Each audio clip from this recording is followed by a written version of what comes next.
Hello, welcome. Today we're going to be looking at variable type visualization. Specifically, we're going to be talking about the type of variables and how important it is for us to understand the types and properties of variables, because that can change the way we do things. Like we talked about this a lot in our last video. So we're going to talk about it briefly today. So this is what it's going to be. We're going to be the visualization guide for the data variables. Now, folks, where you can see this, let me just write it down for you. This is www.data.biz.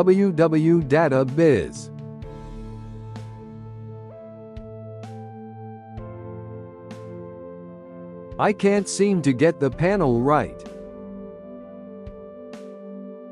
You'll get this if you type it in, or you can type as one of your search terms. Data to biz. So what this is the part that I snapped. This is the Python when gallery. You use a data seeker in Python gallery, it's almost like a code. It's almost like a cheat key. So if you have one numeric variable, it's either a histogram or density plus the two numeric variables. For example, not all the variables are not in order, but they are in order. You can see the plots according to the order, so you need to take a look at this and think about what's best for visualization. Today, we'll do a practical exercise. The first thing we'll do is, in order to describe the distribution of continuous data, CBO, which is different from kernel density, so it supports density, or by calling it density, how much data is clustered. We also have the ability to display log, and then the C-bone itself is a little bit more forward-thinking. So we have this multi-dimensional complex distribution. The continuous command is called a rug flush. Let's do an exercise. It's called a rug flush, so it looks like a barcode. This is just to kind of get a sense of what the density is and where it's most distributed.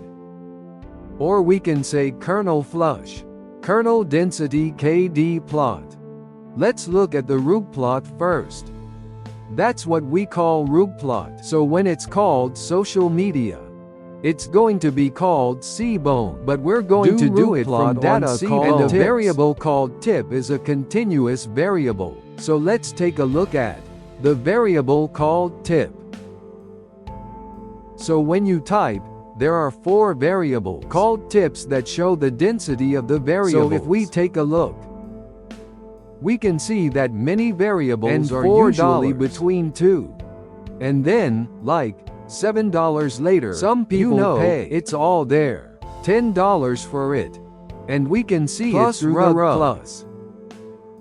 I'm going to do this function, parenthesis that says log plus for you, and then you're going to type in each one of those commands. And then I'm going to talk about kernel density. Kernel density. So you'll notice first of all,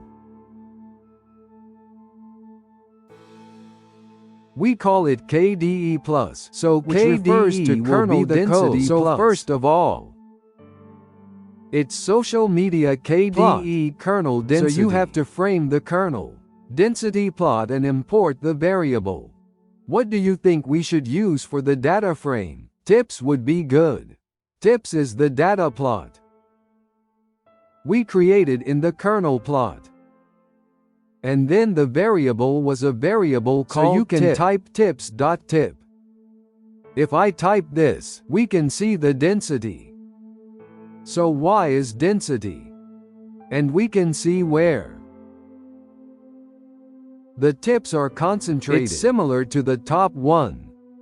If you look at it in 3 dimensions, you can see it standing up in 2 dimensions. So between $2 and $4 is better. The third one is the distance plot. So we're going to do a demonstration of the distance plot. The distance plot is the same command. We're going to have parentheses, and we're going to populate the data frame variable together. Distance. Plot on your social media page. You can use a data frame called tips. The variable is the same 3 graphs. This is the log plot. So here's the kernel density plot. Here's the distance plot. Type and you'll notice that I'm describing the same content. It's describing the same content. But you'll notice that it's got the kernel density plot, and it's showing each of these histograms. If you overlap them with the histogram, you can take advantage of where the most people were. But what you've seen so far is a continuous pattern. Continuous variables. If I were to give you some 3 different types of continuous variables, the first one to figure out continuity was we had a log flush. The second one was the kernel density graph. There was the kernel density graph. And then the third one was, what did you just do? We had an instance flush. So the distance flush. That's what you're going to see. So these are continuous. So a continuous graph is going to be good for those. But if it's category, what do you do? If it's category, you use what's called your counter categorized. Plus. I'll write it for you. If it's categorized, I'll write something called counter plus. Plot, I wrote it in uppercase. That's a UI. I'm going to use something called we have a function called count. You have to write it in lowercase as letters. I was writing the script, x represents a variable. So comma it like this. Then you can use a data frame for the data. You can use the data frame I made using a function like this is counter category. You will see a demonstration. It will be displayed like a bar graph. So, social media. 15 means create a counter. Plus, and the x-axis means day. And the data is tips. This is a counter graph and for Thursdays.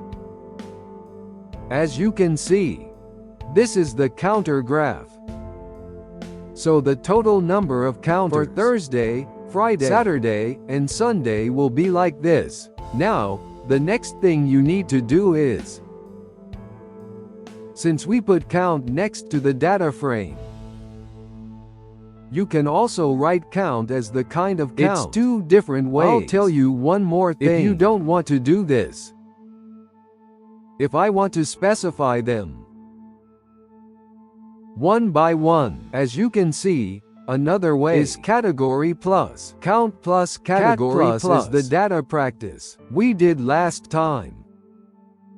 So I'm going to say day by day, kind equals and then count. I'm going to use the data frame name, and the same thing happens. It's going to do the same thing. It's not going to make much of a difference. The second way is it's going to come back the same way. Was one it's variable. A way of expressing one variable, and 2 variables are divided into 3. If it's this variable, the first one is what I'm doing with this variable when you want to compare 2 variables. The first one is if they're all continuous. Compare if both of your variables are both continuous. The second one is if they're all category variables. This could be different. And then what about the third one? It doesn't work with continuous. If continuous and category are mixed together, which one do you have the most? This is the most common one.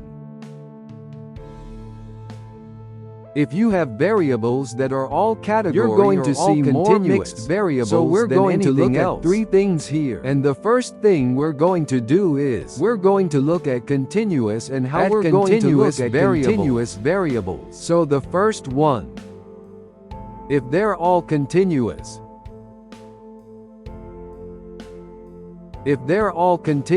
what do I use? We use joint plot. So we're going to do joint plot right now. JOINTPLOT. The Fencer program is not very sensitive, so I hope you understand. So the first thing we're going to joint plot, and I'm going to give you the function of joint plot. And for joint plot, this is how you take joint plot and you put an x in it. You can use the name of the x for variable the y and variable.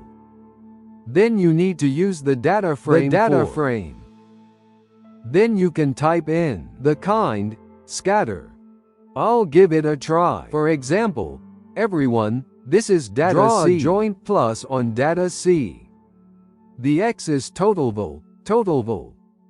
Y is for tip, total payment amount. I want to see what the trend is.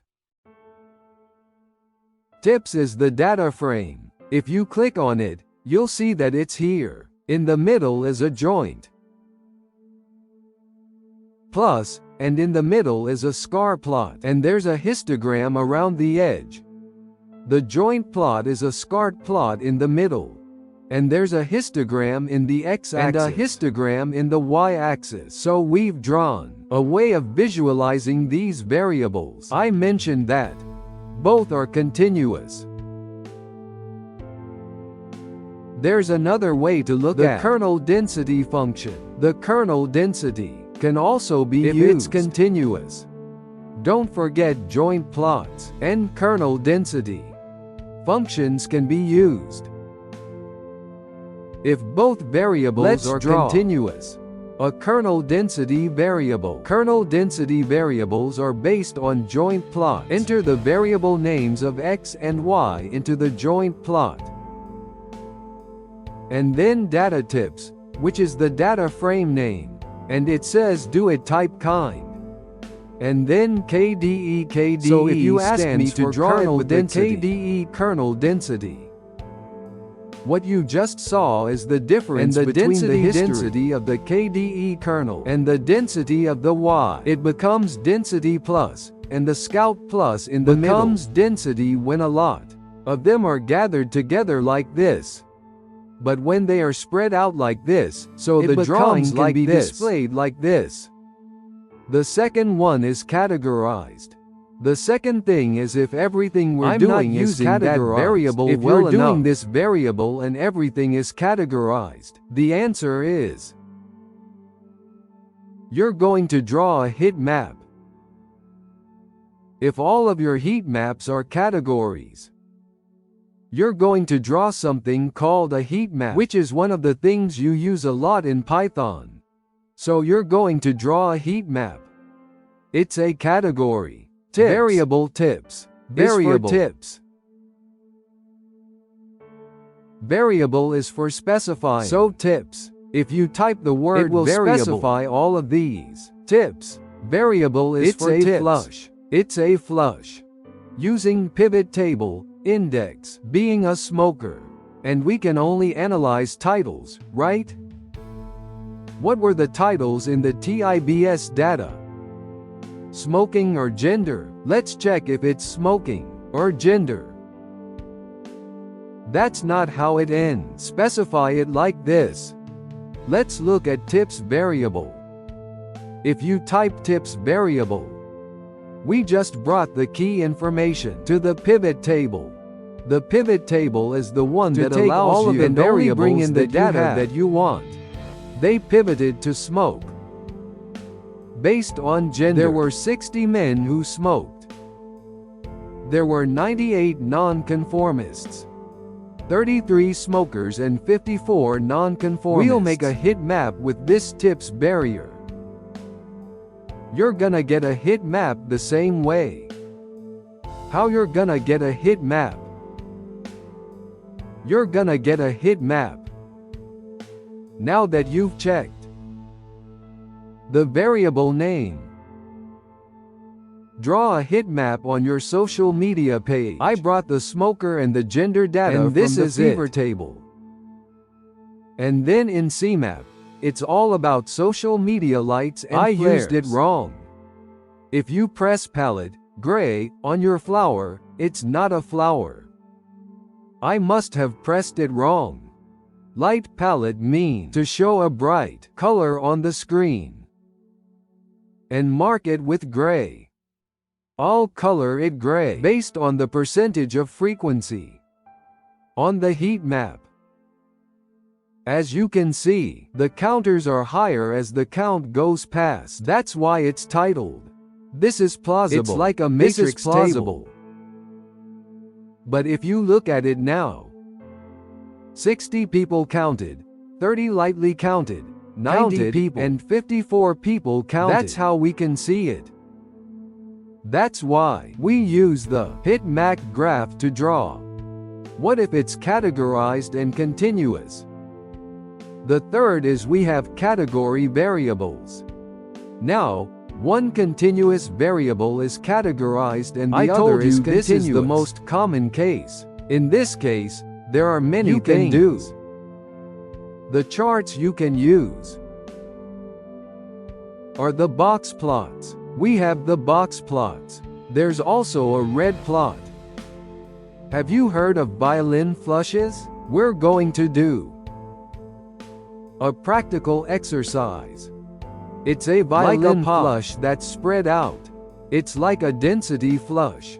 The kernel density. Histogram is a violin flush. You can think of it as a kernel density plus. That's represented by a dot. That's what we call a strip plot strip. So that's why it's represented by a dot. And then I'll put one on top of that. I don't write very well on this. So then there's swamp plot. There's swamp plot. So swamp plot. So no overlapping dots. It's very similar to strip plot. Again, dots, no very overlapping dots. So that it doesn't overlap. So there are many plots like this. If it's categorized, there are many ways to express it. Let's practice one by one. The most common one is category. And the most common one is when you use plus. So first, let's try category plus. In C, we've done similar exercises in the last class. So I'm going to say in C category plus, bring plus, X being day. So we're going to say total, continuous. Y equals so if bill. I say bring from the frame, day. Tips, remember this? I remember showing you how pretty pastels are. Next, let's look at the scatter plot. The second one is the water source plot. If you look at the water source plot, you will see a dot. Swamp plot. So scatter plot. Sorry, not scatter. It's what categorical plot. So categorical is in the categorical title. Plot. X for day, categorical. Y for total bill. So it's going to be continuous variable. I told you last time that if you write hue, it becomes a subcategory. And then subcategory by gender by subcategory by subcategory. So the kind of way that this works is, I want it to be a from dot. I want it to be a data frame from a dot. So that's the way that it works. Down. What's different about this is that this is the subcategory. Gender is in the subcategory. Male and female. Blue for male. And pink for female. So, by male, by day of the week. The counter data, the contents of the news. And when I put it in the y-axis, we tried Suwon plus. The violin plus that I use the violin plus. We use violin plus a lot. Recently, a lot of exams are going to try violin plus. It's very simple. If you write a function called violin plus on Seaborn's data page and write the value of each x for its axis. You can draw a violin plus on Seaborn's data page for day. Y is a total bill. But if we make it a violin plus, what does a violin we'll plus draw it according to the kernel density, right? So this is a violin. It looks like a violin. So for each Thursday, Friday, and Saturday, according to the density and density, you can see total bill. If you emphasize the density of this more, it will look like this. Now, we used dots to express exams. But before exam strips come with overlapping lines. But this one doesn't have overlapping lines. If you look closely, you can see that the lines are spaced out. They are all spaced out. There are no overlapping dots. But if you just use strip if these dots are overlapping, you will see them overlapping. So let's go ahead and do a demonstration. So the command is social media. For CB1, it says fetch stripplot from CBone, stripplot with CBone. So bring stripplot from the CBone. X-axis is day, Y-axis is continuous data, total continuous data. So import the data frame from tips, and jitter is, how do you say dots? How far apart do you want the dots? That's how it works. If you type it, I'll zoom in. It's the same as the exam earlier. If you hit a string strip, you'll see that there's an overlap. These parts overlap. You can adjust the distance by using a jitter. But if you want to completely separate them, you should change it to the exam earlier. That's how it works. Should I change it to exam plus? I'll decrease the pickup. If I change it to exam plus earlier, but if I change it to exam plus, you can see the difference. It's more dense. You can place them separately and attach them to the shape you want. As time passes faster than you think. We talked about the separation rate. How about today? You look at the separation rate in the multiple experiences, where all the variables are continuous. All the variables are categories. All the variables are one type, one continuous. I said if all the variables are continuous, use joint plus and then if all the variations are variations. There's only one.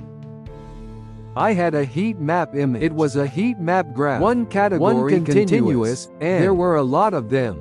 There was Categrog flat, which you just saw, followed by Violin flat. You saw Suwon flat earlier, and then Street flat and things like that. In the next class, we'll end the lesson on multi-specific visualization. Bye, everyone. I'm going to find my happiness from all the restrictions in the world. I hope you'll be happy too.